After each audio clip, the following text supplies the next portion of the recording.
Ito ang araw na magpapagupit si Dana. Kaya mo, inaayos pa ni Mami ang buhok ni Dana kasi pagupitan daw siya. Eh na, ang gulo-gulo. Naayos na ni Mami yung buhok ni Dana Bills kakamot-kamot pa. Meron daw suso. Hinahanap ni Dana. Sabi niya kay Daddy. Ayan, may suso daw. Ayun, tinuturo pa yun. Sinilip na. Ayan talaga eh.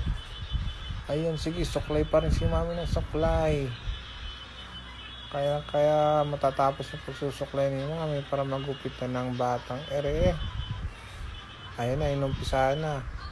Ayan, ayusin muna ang pagbuhok. Ayan. Ang likot.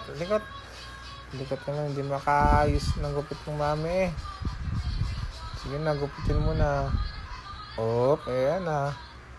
Yun, nakagupit rin. Pinakita kay Dana ng gupit.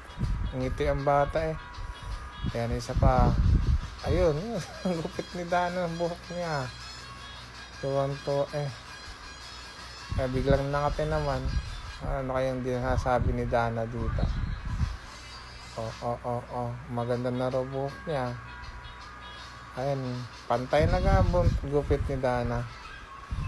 Ayan, ginugupitan na ng Mami. Kaigsila ng gupit. Malikot pa ang Dana Bells. May ikot-ikot pa. Ayan, tuwan-tuwa naman bata. Ginupitan na lang ng maigsi.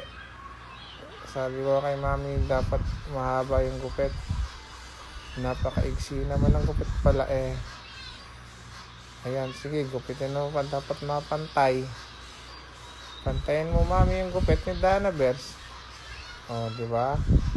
Yan, malapit na rin matapos. Napapantay na rin ni Mami.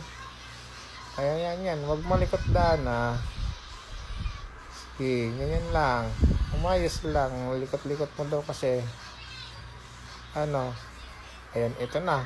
Tapos na ang gupit ni Dana. Basta pa-picture na. Diba? Ang ganda ng buhok. Shiny. Ayos na ang gupit ni Mami sa kay Dana Bells. Hampantay daw. Ang ganda. Patingin daw. Sabi ng daddy ni Dana Bells. Ayun. Mayroon pa pala. Hindi pa pala tapos yun.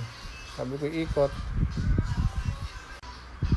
Ayun, at maliligo na raw siya. Bye-bye.